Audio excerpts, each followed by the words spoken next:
Why is it that some people are more successful than others? Why is it that some people earn more money, they have better jobs, they get promoted more rapidly, they live longer, they have better health, they have happier relationships? And yet the great mass of men and women, by their own admission, live lives of quiet desperation. Well, I studied this over and over again. I traveled in over 80 countries on 7 continents. I have learned and spoken 3-4 different languages. I have spent over 30,000 hours studying, and I've come to a very simple conclusion, that successful people are those who do things differently from unsuccessful people. I've also come to another conclusion, is that you or anybody can be far more successful at life or at anything that you want if you will simply learn how and practice it over and over again until it becomes a habit. Now, no matter what field you're in, no matter what field of endeavor, no matter what work, no matter what activity, there is one thing that all successful people have in common, is that they are good time managers. And the reason they are good time managers is because they recognize that time management is life management. It is personal management.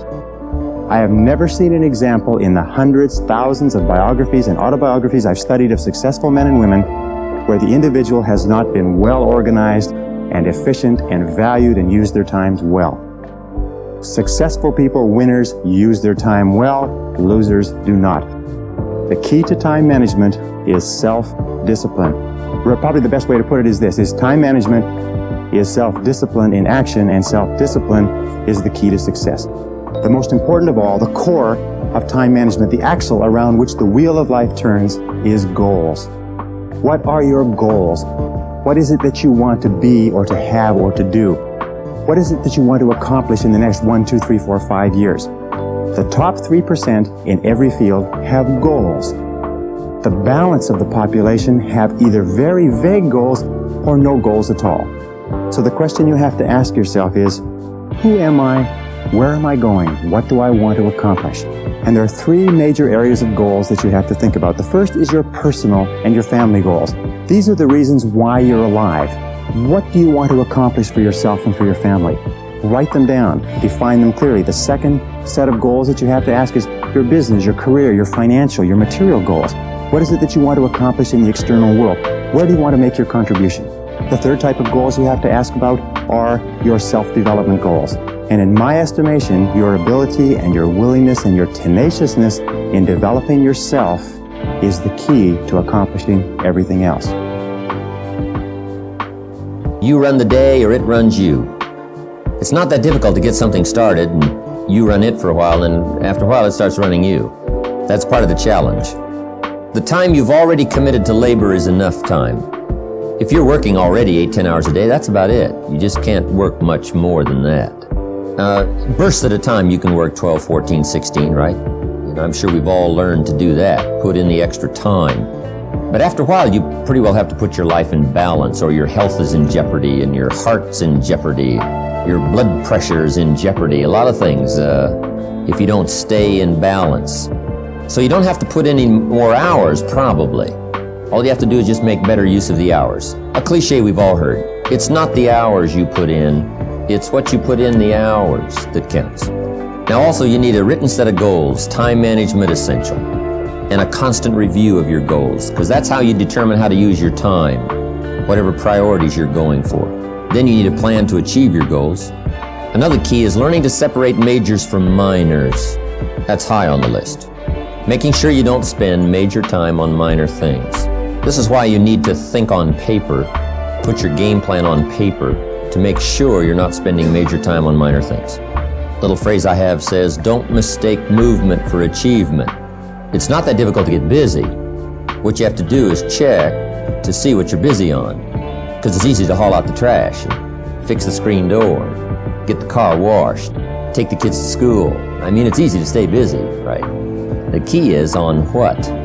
Next time management essential is concentration, zeroing in. Preoccupation is fatal, both on the freeway and in business. You got to keep your mind concentrated. I have a little rule that says, don't start the business day till you get to the office. I used to start my business day in the shower or at the breakfast table, and it just messed up a lot of things. I'm sitting at the breakfast table, guess where my mind is? At the office.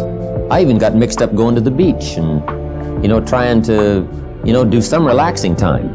But sure enough, when I'm in the office, I'm thinking about the beach. And when I'm on the beach, I'm saying I should be at the office. Now see, that's mixed up. Wherever you are, be there. If you're at the breakfast table, be there. When you're having a conversation with somebody, be there. When you're on your way to work, be there. Enjoy the ride. Take a look around you. What's going on? Study human nature. What's happening? Be there. The next time management essential is when you work, work. When you play, play. That one I learned the hard way. See, if you're going to put in a day, just put in the whole day. And if you're going to take some time off, take it all off. Or take the whole day off. If you're going to work a day, work a good, long, hard day. If you're going to play, play, play all day. Either work all day or play all day. Because guess what? If you're gonna knock off at 3 and go play, guess what you're thinking about all morning, right? Knocking off at 3 o'clock. I mean, it just, it's one of those things. It's hard to zero in, on something and make it productive if you're making plans to do something else. I have a builder friend of mine up in San Jose. His name is Peter Paulson. Peter's got it down pat. Peter works a week and takes off a week. That's the way he's got it arranged. He's a builder. Now, it's kind of clever, though. See, he works 5 days, takes off 9. That's a little... He says work a week, take off a week, yeah, but it's really 5 and 9. Because it's 5, and then it's a weekend, and 5 days, and another weekend, right? So, but what Peter does, the 5 days he puts in, he works, 14, 16 hours, almost around the clock, keeps 2 or 3 secretaries going, gives all the orders, the accountants, the superintendents, the builders, the whole thing, gets it all arranged, and works around the clock for 5 days and then takes off. Now, you might not have the luxury of being able to do it that way, but just work on this. When you work, work. When you play, play. The last one here is be more alert. Part of the alertness is not only what's going on, but also be alert to looking at all your present procedures. You may have some old outdated procedures, stuff you've been doing for 5 years, and it's taken 10 hours instead of 1. Right? You could put it on a computer or something. You could just, go through, because it's easy to just accumulate a lot of wasted time, wasted motion by not, updating all of your stuff. Calculators. They got the neat, easy stuff, right? Just go through and make sure you're not bogged down with some old, antiquated stuff that's wasting a lot of time. And then be more alert. Take a look at what's going around you. Say, hey, I've been going from here to there and it's taking too much time.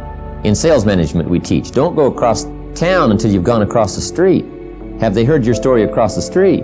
Guys, I got this hot prospect 40 miles away. It just probably isn't worth the time. It's too far. The span of distance is too long.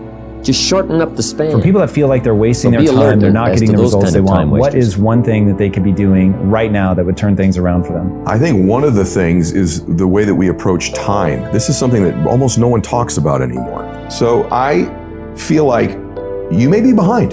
You may actually be behind your destiny right now. Like maybe you're not on pace. In fact, I think most people watching this, listening, will say, I am behind on achieving my destiny. I'm not exactly sure what it is, but I feel like it's slipping. I feel like I'm behind. So you better figure out time differently. And you can bend and manipulate time to your advantage. The most stupid, antiquated, ridiculous concept on planet Earth today very, very well may be that a day is 24 hours. It's so stupid. It's the dumbest thing ever. 24-hour days were contrived when there were no cars. There was no electricity. If I wanted to get you a message, I had to write something down if I could, send it on a horseback, hope you get it. That's insane. Never mind the internet. So what used to take hours, days, weeks, months, years to do can be done now in a millisecond in the internet or on our smartphones. Yet we measure the time the same way that guy did? That's bananas. That is so stupid. Yet everybody does it. And so I, about 25 years ago, went, I'm not the most talented. I'm not the smartest, and I'm really not. And you've had guests on your show with IQs maybe 100 points higher than mine. This is the truth. I know a couple of them. I had them on my show. How in the world? I don't come from, a whole track record of success, right? I don't have the perfect upbringing. How in the world am I going to win? I got to do things other people aren't willing to do, which I'm doing. That's the one mores. And I got to fix the way I look at time. What would I need to believe about time? What would I need to believe? What would the question be? And so my days now are from 6 a.m. to noon. That's a day. It's 6 hours. And in that day, some days you just chill. But in that day, I'm going to get the amount of productivity, faith, working out, fitness, money, business, you name it, in that day. We've all had a morning where we go, I got more done this morning than I have in weeks. Well, why can't you do that every morning? So I measure time. I've compressed and condensed time. I've bent it My day is 6 a.m. to noon, and I'm not crazy. You're crazy for thinking it takes 24 hours, just like some dude in a cave did 300 years ago. That's bananas that you still think that way, and it's unfair that people have taught you this. My second day starts at noon and goes till 6 p.m. That's day 2. But what the cool thing is, at the end of day 1, this clock goes off about noon every day, bro, and goes, what did I just get done? What didn't I do? What do I need to be accountable for? What do I need to double my efforts? Just like you do at the end of most days, right? And then the next day is 6 p.m. to midnight. And some of those are just fun days. Sundays I chill, right? But some days they're really super productive. What I've done now is I have changed and manipulated time. I now get 21 days a week. Stack that up over a month, I'm gonna kick your butt. Stack it up over a year, you're toast. Stack it up over 5 years, my entire life is different than it would have been otherwise.